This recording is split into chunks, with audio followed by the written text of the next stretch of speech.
Sobat Unggul, kembali lagi bersama saya Nabila di podcast IRTV. Kita bahas ngos-ngosan, ngobrol seru, ngobrol santai dengan topik Fun Health Talk bersama Dr. Muri Kuswari, seorang nutritionist, seorang sport nutritionist dan juga fitness researcher yang merupakan, saya nyontek ya, merupakan dosen peneliti gizi, olahraga dan kebugaran di Universitas Esa Unggul. Wah, keren banget. Tapi kali ini Kak Nabila nggak sendirian nih. Tentunya. Ada kita kenalan dulu kali ya, Boleh, Sobat boleh. Unggul. Ada aku Rara dan ada Kak Wira yang bakal nemenin kita ngobrol bareng bersama Pak Muri di sini. Pak Muri tadi dikenalin udah bener kan ya Pak? Sudah benar. Biasa disapa Dokter Muri atau Pak Muri atau Nggak Big usah, Boss bebas. Muri? Oh bukan. Bebas. Pak Muri ya berarti ya? Boleh. Kak Muri aja biar Kak muda. Muri, oh iya. Muri, Kita boleh. Muri selalu ya. Pak Muri aja. Pak Muri, baik. Kita tuh hari ini sebenarnya ngobrolnya banyak banget seputar kayak gimana sih kita tahu asupan gizi kita udah benar, berat badan kita udah ideal gitu ya Pak ya. Ya. Apa sih ya, olahraga yang harusnya selalu kita lakukan tuh apakah sudah benar dan sebagainya. Sebenarnya pokoknya permasalahan seputar kesehatan yang biasa kita alami gitu di kalangan remaja maupun para mahasiswa di sini dan mungkin calon-calon mahasiswa gitu. Oke, Sobat Unggul, jadi stay tune terus di podcast episode kali ini karena ini bakalan seru abis. Kita ngebahas tentang seputar diet dan lain-lain nih, problematika perempuan nih yang diet-dietan nih, ini bakal dibahas di sini. Jadi stay tune terus Sobat Unggul. Di ngos-ngosan ngobrol seru, ngobrol santai, edisi Fun Health Talk. Dan ini edisi spesial banget karena kita bikin spesial 2 episode, di mana di episode pertama ini kita bakal ngobrol bahas tuntas semua yang kalian mau tanya yang udah kita rangkum di sini.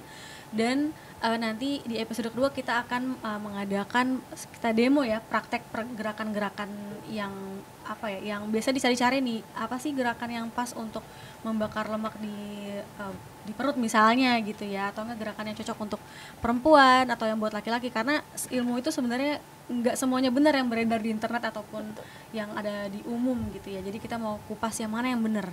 Jadi daripada kalian nyari-nyari di tempat-tempat yang salah, pokoknya stay tune di sini, kalian akan temukan jawabannya benar.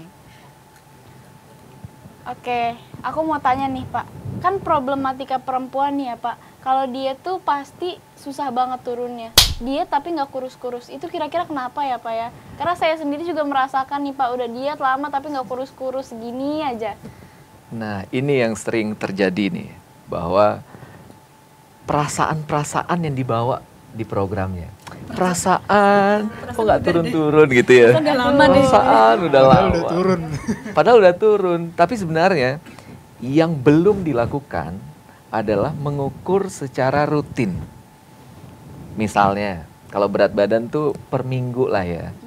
Udah paling cepat seminggu sekali kita ukur. Jadi kita tahu perubahannya. Bukan per hari Pak. Kalau tiap hari stres nanti. Biasanya kan pagi nimbang, malam gitu kan. Dia sampai trauma kadang sama timbangan Pak. Nah itu karena kita nggak di titik yang sama. Jadi biasakan ngukur ataupun kalau pengen kontrol, jadi kita bisa kontrol harian, per hari timbang tapi di jam yang sama. Misalnya pagi, hanya pagi aja timbang, pagi. Jadi kita tahu perubahannya. Itu dari sisi pelaksanaannya. Yang kedua, jangan beda-beda. Kadang nimbangnya pakai jaket, kadang habis mandi, kadang habis makan, dibikin sama. Jadi kita punya ukuran yang sama. Dan yang berikutnya adalah jangan-jangan bukan nggak berhasil loh, berhasil. Tapi indikatornya aja kita hanya pakai berat badan, padahal nggak loh. Bisa pakai lingkar perut, bisa pakai lemak yang ada di dalam tubuh kita, nggak hanya berat badan aja. Jadi kita lebarin nih ukurannya, jadi kita tahu progresnya. Kalau hanya berat badan, kalau kita olahraga masa otot kita meningkat nih. Kok nggak turun berat badan, padahal ukuran celana makin kecil. Mending ukuran celana nggak kecil, atau ukuran celana makin kecil, tapi berat badan tetap, atau berat badan turun, tapi ukuran celana segitu-gitu aja. Mending yang mana? Mendingan yang ukuran celana mengecil dong Pak, kan lebih kelihatan gitu. Kita kan pengennya yang kelihatan Pak. Iya. Oh, jadi ternyata ukuran berat badan ideal itu bukan dari berat badannya aja ya Pak ya, tapi dari ukuran-ukuran yang lainnya juga seperti lingkar pinggang tadi contohnya. Oke, ini Sobat Unggul, diingat ya Sobat Unggul. Jadi kesuksesan diet itu bukan diukur dari turun berat badannya, tapi dari terbentuknya bentuk tubuh kita ya Pak ya. Ya, jadi nggak hanya satu indikator, tapi kita bisa lebar menjadi beberapa indikator sehingga makin semangat nih. Jangan stres, betul. kok nggak turun-turun ya. Kok perasaan nggak turun-turun? Padahal indikatornya banyak banget dari tadi Iya. kan kalau diulangin tuh mungkin lingkar lengan. Jadi mungkin beratnya nggak turun tapi massa ototnya naik, lemaknya berkurang kan kita nggak tahu ya. Iya. Mesti ada apa sih pengecekan lebih lanjut ya nggak cuma dari timbangan berat badan doang gitu kan ya Pak. Betul sekali. Oke Pak, jadi ini sebenarnya hal yang wajar nggak sih Pak? Kalau kan kadang kita perempuan pengennya kalau diet tuh cepet turun berat badannya. Tapi wajar nggak sih Pak, semisal dalam waktu sebulan kita diet itu turunnya baru 1 kilo atau baru setengah kilo, itu sebenarnya wajar nggak sih Pak? Oke, nah ini nih perempuan nih pengennya instan-instan kan. Apalagi banyak orang kalau kita ingat-ingat nih, kapan sih terakhir ideal ya? Kalau diingat-ingat, kayaknya 5 tahun yang lalu. Idealnya tuh menjadi berlebih tuh 5 tahun. Pengen kurus tuh 5 hari. Bener, Are you bener. sure? Pengen cepet-cepet jadi princess itu. Nah ini sering banget terjadi. Jadi nggak bisa dong gemuknya aja bertahap lama kok. Masa pengen turunnya cepat. Nah itu yang pertama. Jadi jangan deh, kan kita turun berat badan kecuali punya agenda khusus. Misalnya atlet bulan depan atau 3 bulan lagi mau bertanding. Butuh nih Atau spesifik. mungkin anggota member BTS gitu ya mau tampil. Iya, atau mau tampil ya kan, atau mau ukur baju nikah mungkin ya. Jadi punya kebutuhan khusus, jadi programnya juga khusus. Itu bisa dirancang dengan agak lebih cepat lah. Tapi kalau kita normal-normal aja, santai aja kali. Oh, berarti Hidup kan nggak untuk bulan depan gitu ya. Betul, betul. Berarti sebenarnya normal ya Pak ya, kalau turunnya tuh dalam kurun waktu sebulan baru hanya 1 kilo, itu normal. Idealnya kalau kita jaga pola makan, kemudian kita berolahraga, 1 sampai 4 kilo 1 bulan. Tapi bukan berarti 4 kilo per bulan. Berat Anda sekarang misalnya 80 kilo. Artinya sebulan 4 kilo, artinya dalam 20 bulan Anda akan hilang berat badannya 0. Nggak gitu ya. Jadi bisa jadi bulan pertama kedua bisa turun 4 kilo. Tapi yang berikutnya bisa jadi hanya 3 kilo. Makin lama makin sedikit turunnya. Kenapa? Karena tubuh pintar, bisa adaptasi. Ya, jadi turun berat badan, sekali lagi bahwa semakin turun berat badan, indikatornya kita lebarin. Yang penting adalah lemak di dalam tubuh kita itu turun nggak, berkurang nggak gitu. Oke. Lagi pula setahu saya, correct me if I'm wrong ya Pak, kan kalau turun berat badan drastis itu secara cepat di waktu yang cepat gitu kan berbahaya nggak sih buat jantung dan lain-lain? Iya, tubuh kita tuh 60-70% tuh air. Kalau kita nurunin berat badan dengan cepat, otomatis air di dalam tubuh kita yang turun. Kebayang nggak berat badan kita 50 kilo? Training gitu jadinya. Ya, 30 kilonya tuh air. Dan yang paling penting nih buat teman-teman, jadi 30% air, jangan lupa bahwa di otak kita ada 90% air. Jadi kalau kekurangan cairan di dalam tubuh, di otak kita juga kekurangan cairan. Akhirnya agak 10L ya. Lemah, letih, lesu, lemot, letoy, lebay, apalagi lola ya 10L lah pokoknya. Jadi yang terjadi seperti itu, belum lagi darahnya makin lama makin kental. Kalau darah kental, kerja jantung kan semakin berat tuh, mompanya. Jadi kok gampang ngos-ngosan sih? Baru dikit nafasnya jadi pendek nih. Bisa jadi apa? Karena cairan di dalam tubuh kita banyak keluar. Dan kerja ginjal kita untuk menyaringnya luar biasa ya. Kemudian yang paling penting juga, bahwa sel kita tuh 90% air loh. Ekstrasel, intrasel itu. Jadi kalau cepat ngurangin keringat, ngeluarin air di dalam tubuh kita, sel kita berkurang airnya. Jadi kayak dia diet ketat, olahraga ketat. Harusnya kan orang berolahraga atau jaga pola makan tuh makin fresh ya mukanya. Iya, iya. Tapi ada kan yang kelihatan kok Lesu, makin tua ya, Kusam kok makin gitu ya. susam ya. Kusam. Bisa Kayak jadi. kurang nutrisi gitu ya. Nah, bisa jadi tuh regenerasi selnya nggak berjalan dengan baik. Kenapa? Karena kekurangan cairan. Mau kemana sih cepet-cepet? Anggap aja hidup masih 70 tahun lagi ya, jadi slow aja. Iya, ya namanya juga perempuan ya Pak, pengennya yang cepet kelihatan cantik, cepet kelihatan kayak idol-idol Korea lah ya. Nanti cepet juga berubahnya loh. Nah iya Pak nih, kan terkadang setelah kita sukses diet, kita sudah mencapai ke berat tubuh yang kita inginkan. Nah tapi kadang susah Pak buat mempertahaninnya. Itu kenapa ya Pak? Jadi udah turun tapi cepet lagi naik lagi. Padahal turunnya aja udah lama banget, naiknya cepet. Ya itulah ya, kalau udah ada titiknya itu kan. Ya sama lah seperti hubungan remaja kan. PDKT semangat itu udah jadian udah flat ya kan. Ya begitu juga dengan turun berat badan. Kalau udah menurunkan berat badan, udah capek ideal nih. Nah menjaganya nih, nggak apa-apa kali udah ideal, makan dikit nih. Nggak apa-apa deh, kurangin olahraganya udah ideal. Jadi akhirnya tubuh tuh beradaptasi lagi. Akhirnya defisit kelebihan kalori 500.000 kalori yang nggak kita sadari akhirnya numpuk. Duh, kok cepet banget ya nambah berat badan, padahal baru sebentar loh idealnya. Bisa jadi itu hanya perubahan air, belum lemak di dalam tubuh kita yang berkurang. Kalau air kan gampang ya, 60% air gampang banget, berkurang nambahnya itu gampang banget. Oke, dari tadi kita udah membahas tentang problematika diet perempuan nih. Sekarang coba nih Kak Wira nih, dari laki-laki nih gimana Iya, nih? dari tadi saya nyimak juga ini, aduh problematikanya dari perempuan tuh masalahnya diet ya ternyata.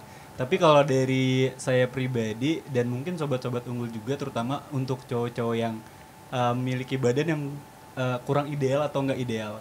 Kalau saya itu Pak tinggi tapi berat badannya tuh kurang. Jadi saya juga mau sekalian tanya juga dan konsultasi gratis juga nih kebetulan. Mungkin sobat unggul juga setelah nonton ini jadi lebih paham untuk kedepannya tuh gimana. Nah, saya mau tanya tuh Pak, kalau untuk tubuh saya kan kayak kurus. Nah, itu olahraga yang cocok untuk tubuh yang kurus dan ingin menambah berat badan dan massa otot tuh seperti apa Pak? Apa dia mesti makan terus gitu Pak? Iya. Nah ini yang sering terjadi, karena kurus ya udah makan terus deh, badannya tetap kecil tapi perutnya offside. Benar. Ini apa namanya, skinny fat ya? Iya, skinny fat. Jadi ini yang terjadi adalah di banyak orang yang kalau bicara ya mengenai turun berat badan, meningkatkan berat badan, itu tuh lebih susah loh daripada nurunin. Ingat loh, nurunin tuh relatif lebih mudah dibandingkan meningkatkan berat badan. Karena banyak orang meningkatkan berat badan, tapi yang terjadi adalah jadi lemaknya berlebih, metabolismenya lambat, gerakannya menjadi lebih lambat, nggak lebih produktif, gampang ngantuk gitu ya. Jadi buat laki-laki harus berotot. Jakarta keras Bung, asik. Gimana mau ngelindungi yang di sampingnya ya kan? Maksudnya kakaknya, orang tua gitu ya, suka begitu teman-teman. Jadi harus dong, karena mau melindungi kan. Jadi tingkatkan massa ototnya. Jadi laki-laki itu harus ideal. Caranya gimana? Tingkatkan massa otot, olahraganya. Mau nggak mau, suka nggak suka, harus ada latihan beban di situ. Tapi ya, tapi prinsipnya beda. Bukan buat yang lean. Kayak banyak orang pengen latihan beban tuh pengen nggak usah yang berotot-berotot deh. Yang penting kelihatan fit aja gitu kan. Kalau laki-laki dadanya harus bidang dong. Kan sempat senderan hati-hati yang sedang lelah ya. Ya kan? Jadi harus, Mas. Jadi tingkatkan yang paling gampang, paling cepat, paling terlihat dada bidang. Kemudian bahu, punggung itu kelihatan bidangnya. Jadi prinsipnya olahraganya latihan beban. Latihan bebannya jeda antara satu latihan beban ke latihan beban berikutnya maksimal tuh 72 jam. Artinya 3 hari. 3 hari sekali latihan beban. Tuh. Yang kedua, bebannya harus berat. Kalau bebannya berat, kita pasti ngangkatnya tuh perlahan, bener nggak? Iya. Karena ngangkatnya perlahan, akhirnya strength, tegangan, tension di otot kita itu terjadi semakin lama. Nah, tension yang semakin lama inilah yang membuat otot kita itu terangsang untuk kemudian berkembang, bersintesis. Nah, setelahnya konsumsi sumber protein yang baik. Oke, jadi bener banget sih Pak, saya juga dapat banget. Jadi pertama tuh kita ini dulu ya Pak, angkat beban lah ya, olahraga beban, terus dari situ setelah kita olahraga beban itu kita harus menambah asupan nutrisi protein juga, supaya itu untuk mempertahankan ototnya atau gimana tuh? Ya otot bekerja keras, otot mau tumbuh, mau berkembang, tentunya perlu didukung oleh sumber makanan yang baik. Nah, zat gizi ini diperoleh yang cocok, ya selain karbohidrat dan sebagainya, ada satu poin protein untuk meningkatkan massa otot. Untuk sintesis, kalau bahasa kebun jeruknya muscle protein sintesis. Nah, itu terjadi dengan kita konsumsi protein kurang lebih 20-25 gram. Gampang ya. Biasa di kemasannya udah ada sumber protein. 20 gram protein diminum segera setelah latihan. Jangan ditunda. Nah, itu pertanyaan tuh Pak, mitos atau fakta kalau misalkan lagi bodybuilding itu mesti minum protein? Memang itu diminum setelah Jadi kita latihan. Jadi memang minuman protein itu bukan scam, emang mesti diminum atau sebenarnya sih nggak perlu minum protein, boleh aja asal bisa ngejaga asupan dada ayam atau telur gitu. Bisa dengan yang lain, dada ayam, telur, daging, oke, bisa dikonsumsi. Kalau dari susu juga boleh, jadi bebas sebenarnya. Yang cocok dengan kita, yang sweet buat kita. Ya mungkin ada orang harus beli whey protein, nggak ada duitnya nih, tapi bisa beli tempe, bisa beli tahu, ya itu aja. Bisa beli telur gitu. Tapi yang nggak mau ribet, harus masak lagi, harus ini itu, yang sudah jadi tinggal diminum, bisa Tapi juga. kalau yang paling bagus tuh yang mana Pak? Yang organik kah? Apa yang si whey protein ini misalkan? Yang paling cepat diserap itu whey. Oh, yang Dibandingkan soy, dibandingkan yang nabati, ataupun dibandingkan dengan kasein yang susu yang pada umumnya. Whey ini paling cepat. Kan banyak orang pengen, protein ini. iya, banyak orang yang habis berolahraga itu, besoknya biasanya dia berolahraga lagi. Atau dia melakukan aktivitas lainnya ke malamnya, atau besok paginya ada kuliah, atau ada kegiatan kerja dan sebagainya. Jadi pemulihan yang cepat, nah itu terbantu dengan sumber whey protein. Oke. Saya juga ada satu pertanyaan lagi Pak. Mungkin ini juga jadi sebuah pertanyaan yang ingin ditanyakan oleh Sobat Unggul. Kalau kita mau olahraga atau olahraga itu yang beban yang kita tuh bakal capek gitu Pak. Itu tuh lebih baiknya kita sarapan dulu atau sesudah? Itu gimana tuh Pak? Oke, nah ini menarik nih. Banyak orang, saya mau olahraga pagi, saya makan dulu atau nanti aja ya? Nah, saya muntah kalau makan.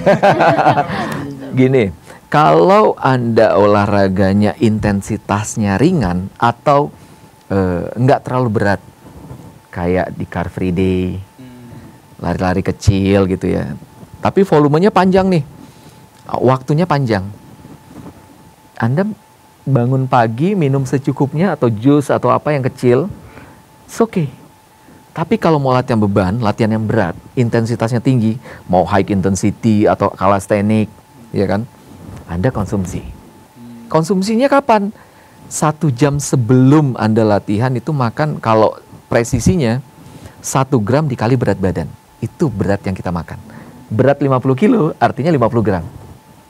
Nah, kalau presisinya. Tapi kalau telat nih, aduh 15 menit lagi mau makan, mau latihan nih. Apa? Yang cepat tuh ya susu atau jus. Yang cepat. Jadi ada sumber energinya, ada cairan setelah kita bangun tidur dan kita konsumsi menjadi sumber energi. Jadi kalau makan nasi sebelum olahraga yang berat tuh nggak apa-apa gitu? Kalau sebelum olahraga yang berat, makan nasinya dihitungnya itu 4 gram atau 4 jam sebelum latihan, makan besarnya. Jadi kalau pagi-pagi pelari maraton biasa tuh olahraga kan jam 5 subuh. Masa sih jam 1 dibangunin, bangun, makan dulu. Kata Pak Muri harus makan dulu 4 jam sebelumnya, jadi harus bangun. Nah, jadi nggak seperti itu. Jadi kalau Anda bangun 1 jam sebelum berolahraga, ya konsumsilah yang cepat, yang ada, yang ready untuk dikonsumsi dan jumlahnya nggak perlu banyak. Jadi jangan nasi. Enggak. Kalau nasi itu 4 jam sebelumnya. Berarti jangan nasi tetap ya. Ya, kalaupun nasi bisa, tapi porsinya artinya kayak bentuknya apa namanya? Makanan Jepang pakai nasi. Sushi. Onigiri. Onigiri. Nah, itu kan sumber karbohidratnya ada, sumber proteinnya ada, cepat dikonsumsinya. Itu bagus. Nah, makanya Sobat Unggul nih jangan heran ya Sobat Unggul, kenapa kalau abis olahraga berat badannya tetap aja ya, karena mungkin sebelum olahraga dia makan nasi padang kan itu bisa jadi apa ya? Atau makan origami tadi ya. Oh iya, atau makan onigiri tahu. onigiri, salah dong. Oke, jadi jangan heran Sobat Unggul, ternyata apa yang kita konsumsi sebelum olahraga itu menentukan juga ya Pak ya progres olahraga kita ke depannya.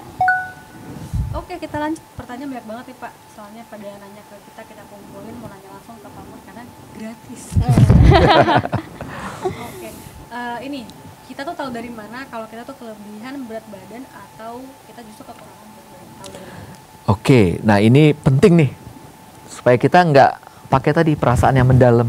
Kayaknya kelebihan berat badan, kayaknya. Jadi yang gampang, yang sederhana, banyak dipakai orang adalah berat badan dibagi tinggi badan dalam meter kuadrat. Misalnya berat badan berapa Mas Wira? 60. 60 kilo. 60 dibagi tinggi badan. 172. Nah, artinya 1,72 kuadrat. Dibagi nih. Jadi 60 kilo dibagi 1,72 kuadrat. Hasilnya kalau di bawah 18,5 artinya kurus atau kurang berat badannya. Kalau di atas 25 artinya udah overweight. Di atas 30 obesitas. Jadi itu indikator yang cepat dan dipakai secara umum. Itu satu. Yang kedua, lingkar pinggang.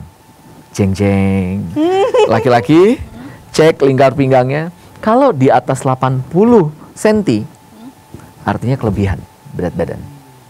Kalau yang wanita lebih aman, 90 cm. Pinggang tuh ini. Iya, di sini di pusar. Oke, cek. Nah, kemudian berapa? Kalau lebih dari 90 itu artinya kelebihan.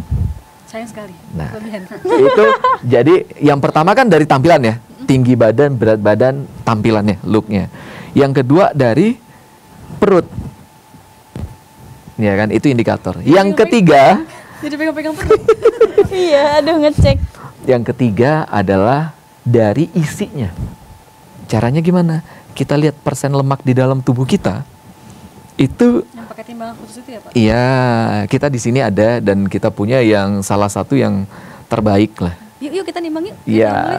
Kenapa? Karena bisa ngukur antara lemak di kanan sama di bahu kiri, paha kanan, paha kiri, perut kanan, perut kiri bisa dilihat. Itu di kita bisa dilakukan penimbangan seperti itu. Dan penelitian kita pada 2.500 anak di DKI, anak SMA, ini penelitian dosen-dosen gizi di SA Unggul ya. Ternyata anak-anak remaja di DKI gambarannya tuh kurus kalau kita lihat tampilannya, tapi ternyata lemaknya tinggi loh. Nah itulah yang kemudian banyak anak-anak zaman sekarang tuh kok prediabetes ya, Yang masih skinny fat itu, muda, Pak? iya. Kok jadi gampang capek ya anak-anak zaman sekarang ya? Kalau lemak juga kan hubungannya pada tingkat emosional ya. Kok agak emosional ya? Jadi kan juga ada pertanyaan tuh, kenapa kalau misalnya abis makan justru malah bukan energi itu malah lemes, Ngantuk. gitu. Iya, ya kalau itu sih sebenarnya kita masuk lebih dalam nih. Habis makan kok bukan Energi. Iya. Kenapa malah ngantuk? sumber tenaga ibaratnya kan.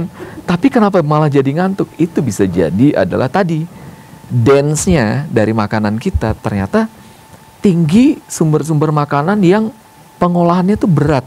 Sehingga konsentrasi tubuh kita di organ pencernaan. Akhirnya apa? Oksigen ke otaknya berkurang. Apalagi posisinya banyak duduk. Habis makan banyak duduk. Maksudnya banyak pengolahan tuh misalnya kayak makanan yang diolah Iya. terlalu banyak. Bukan apa yang kita konsumsi kemudian kan harus diolah oleh tubuh. Itu organ pencernaan, konsentrasi tubuh kita tuh ke organ pencernaan. Karena berat ya konsumsinya berlebih bisa jadi. Ya misalnya makanan-makanan yang tinggi lemak, bersantan gitu ya. Nasi Padang. Kok jadi salahnya nasi Padang ini? Nasi Padang tuh sehat, nasi Padang itu baik. Cuma banyak diantara kita berlebih, apapun ya berlebih juga nggak baik. Banyak banget. Itu tuh untuk dibagi. Dibungkusnya banyak. Bukan porsi buat sendiri, Pak. Iya, udah gitu lauknya nggak satu. Aduh. Nah itu akhirnya konsentrasi kekurangan oksigen karena kita diam aja. Tapi kalau kita habis makan bukan lari ya, maksudnya banyak orang yang kemudian tetap aktif, stay berdiri, bergerak sana sini, nggak langsung duduk Jangan diem, tenderan ya. gitu ya. Kalau diem udah ngantuk. Ya itu tuh membantu sirkulasi oksigen kita baik, jadi fokus kita tetap berjalan gitu. Kayaknya banyak orang ngantuk, ya semangat lah ya. Oke, berarti poin selanjutnya makanan yang kita konsumsi itu menentukan juga ya Pak ya, lemesnya atau gimananya kita. Nah, jadi Sobat Unggul, kalau kita harus seimbang nih antara makan dengan aktivitas sehari-hari kita, betul Pak? Betul. Nah, tadi karena ngomongin asupan, terus kita sekarang penasaran nih, asupan itu kan salah satunya tuh pokoknya yang kita konsumsikan, apalagi kalau misalkan orang yang mau ngurangin berat badan, ingin ya tadi dia cepet-cepet, sekarang tuh udah banyak banget asupan-asupan langsing gitu ya. Iya, betul banget Pokoknya yang apa Pak. sih namanya yang kita nggak sebut merek deh, tapi Teh diet atau Iya. pil-pil ada pelangsing. juga yang ini loh, yang baru tuh kayak kan suka tuh ada demo, ini air isinya minyak dimasukin terus jadi bergumpal dia. Tau kan? Nah, Iya gitu. nih Pak, sekarang kan produk-produk buat menurunkan berat badan ini udah makin aneh nih Pak. Nah, Iya. tanggapan Bapak tentang beredarnya produk-produk itu gimana sih Pak? Jadi apakah emang ada, oh itu memang yang A itu memang bagus nih yang kalau sifatnya fiber atau apa, Iya. tapi kalau yang gini jangan misalkan gitu. Oke, pada prinsipnya itu dipakai untuk membantu membantu? proses kita supaya tadi bentuknya ada macam-macam. Ada yang bantu mengikat, ada bantu bikin dance-nya lebih padat sehingga yang dikeluarkan itu menjadi lebih padat, turun berat badan. Ada yang kemudian dibikin agar air kita itu nggak tertahan di dalam tubuh kita, banyak dikeluarkan. Itu juga ada sehingga penurunan berat badannya cepat. Nah, kita balik lagi. Tapi sehat atau enggak gitu ya. Itu adalah membantu dalam prosesnya. Membantu artinya, oke, membantu sifatnya ada yang utamanya nih. Artinya prinsipnya tetap harus defisit kalori. Berarti tetap ya Pak ya, kita mengkonsumsi, misalnya kita mengkonsumsi teh atau pil diet, tetap harus olahraga dan defisit kalori gitu ya. Iya, pertanyaannya kan emang harus segitunya konsumsi gitu ya. Padahal dengan dia mengurangi mengurangi asupan itu atau meningkatkan aktivitas fisik itu udah bisa kok. Tapi apakah iya perlu dibantu gitu ya? Kecuali memang ya karena saya kondisinya begini, emang saya kurang konsumsi sayur misalnya, ditambah dengan fiber sekalian membantu, it's okay kan? Tapi kemudian sudah makan daging bagus, makan telur, makan ayam, makan ikan, tapi harus konsumsi sumber asam amino A misalnya, karena membantu menurunkan berat badan. Padahal yang dikonsumsinya udah ada gitu. Bukan asam folat bukan. Iya, salah satunya lah ya. Saya pikir asam folat cuma buat ibu hamil, salah ya. Enggak, makanya emang zat gizi itu nggak ada satu makanan pun yang lengkap zat gizinya. Jadi dengan kita makan beragam, ya artinya semakin lengkap. Artinya sayur juga, makanya banyak rekomendasi kan sampai warna macam-macam, lebih dari 3 warna gitu kan dari satu piring. Itu membantu apa? Supaya vitamin mineral kita terpenuhi. Kalau vitamin mineral kita terpenuhi, ibaratnya gear-gear kecil dalam tubuh kita itu bekerja. Yang bikin nasinya, dagingnya cepat diolah, bikin kita jadi kenyangnya lebih lama. Itu kan karena ada ya roda-roda kecil penggerak itu. Jadi saya bukan melarang ya, tapi itu dijual, itu terbukti, tapi kemudian dibilang ini bagus buat siapa saja. Rasanya kita bisa lebih pintar lah ya, lebih bijak untuk melihat itu. Bahwa kebutuhan saya beda dong. Harus di-customize masing-masing. Ya, makanya balik lagi, konsultasikan dengan nutritionist dan dietitian Anda. Konsultasikan ya, jangan cari yang gampang-gampang saja gitu Iya, ya. terkadang kan banyak nih Pak orang-orang yang termakan dengan isu-isu yang disebarkan oleh beberapa influencer yang nggak sepenuhnya semuanya benar gitu Pak. Jadi kadang udahlah udah ada si ini influencer yang bahas tentang diet, jadi akhirnya dia enggan berkonsultasi ke ahlinya gitu. Itu menurut Bapak gimana sih Pak? Sebenarnya kita harus nggak sih Pak konsultasi itu? Oke, nah ini menarik nih. Jadi zaman sekarang tunjukkan bukti, bukan janji gitu ya kan. Betul. Jadi karena udah tampilannya udah walk the talk gitu ya. Udah tampilannya udah oke, ideal gitu lah. Apalagi zaman sekarang banyak dari zaman dulu sih, before after. Betul. Padahal kan kalau kita lihat ya, ini adalah studi case.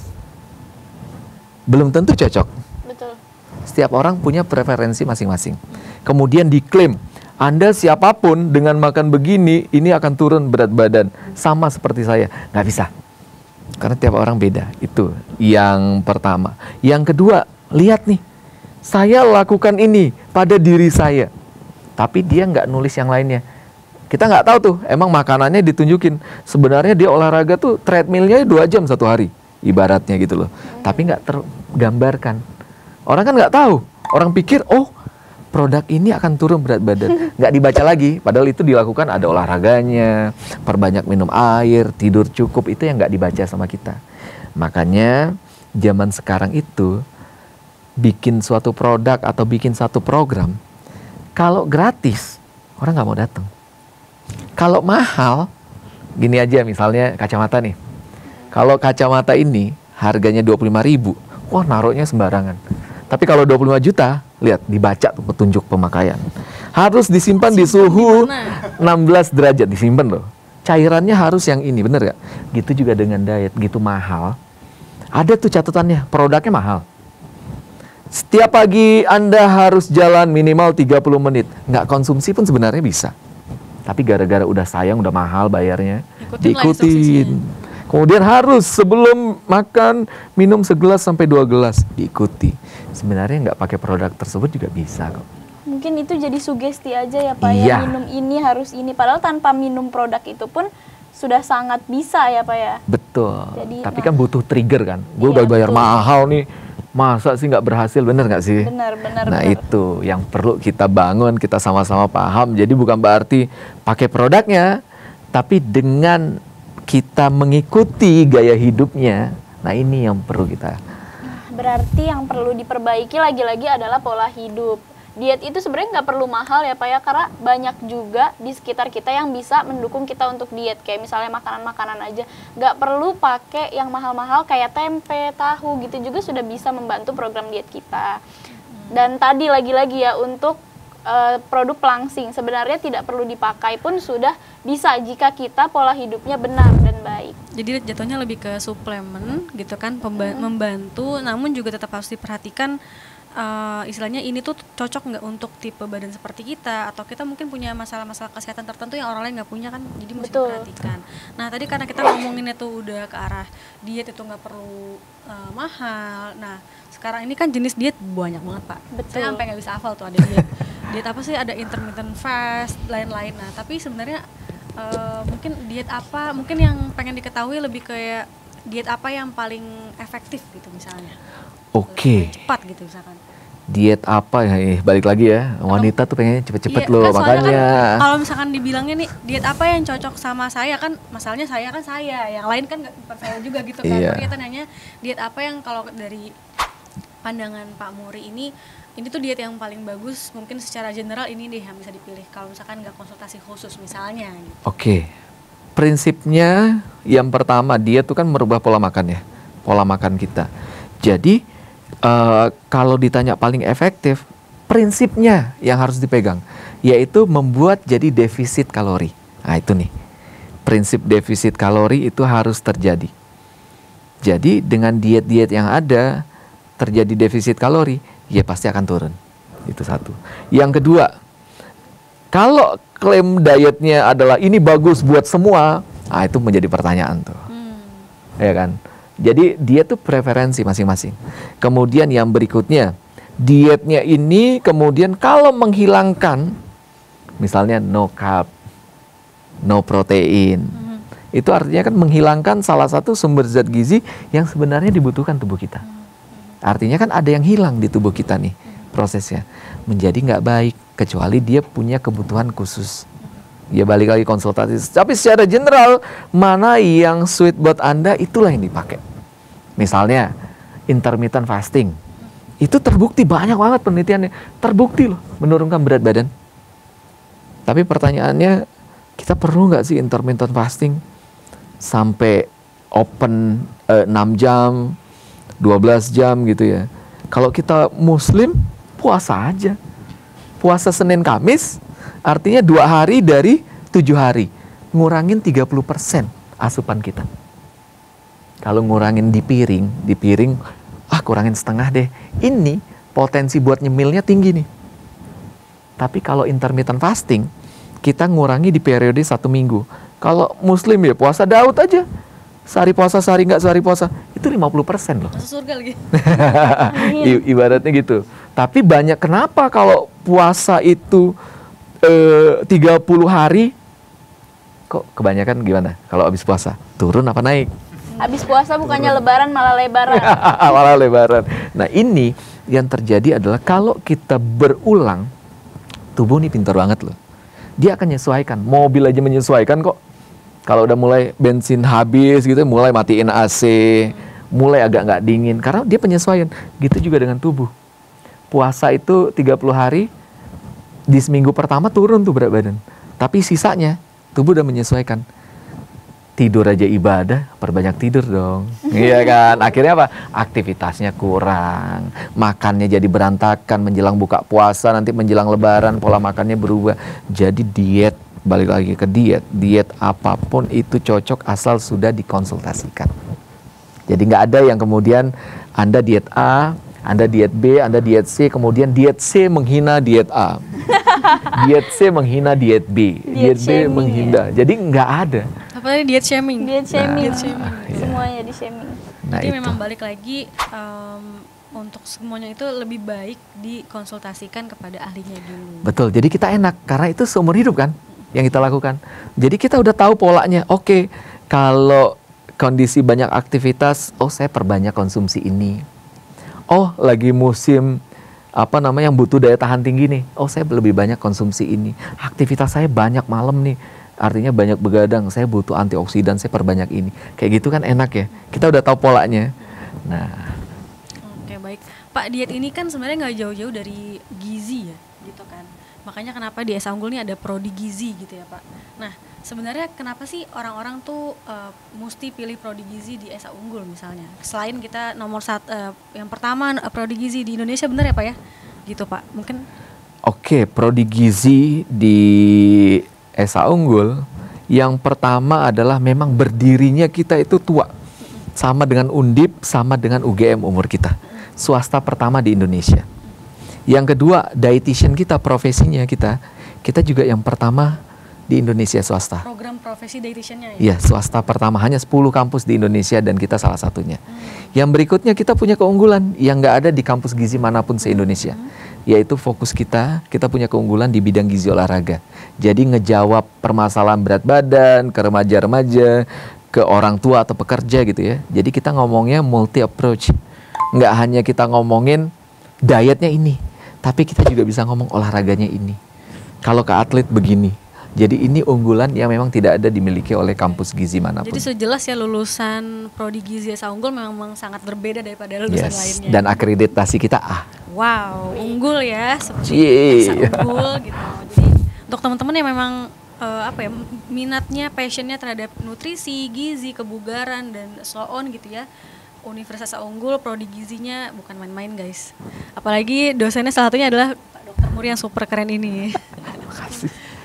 Jadi teman-teman nih kalau masuk ke prodi gizi di Esa Unggul pasti akan ketemu dengan Pak Muri ya. Iya. Nah, seru banget nih, kita udah ngobrol-ngobrol dari tadi. Pak Muri ini orangnya welcome dan asik ya teman-teman. Makanya ayo nih masuk ke prodi gizi Esa Iya, Unggul selain biar jadi bisa pintar, ketemu ke sama keluar-keluar Pak- jadi bugar. Betul banget. Nggak kayak Wira nih.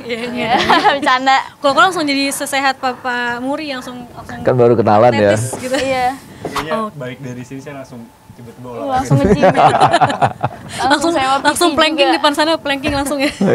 Bagus. Oke. Nah, teman-teman nih sebenarnya masih banyak banget pertanyaan yang belum terjawab, tapi kita nggak akan sia-siakan itu. Kita akan bahas di episode selanjutnya. Tapi salah satu pertanyaannya nih yang mungkin kalian pasti mau tahu adalah, tapi jangan dijawab dulu ya Pak.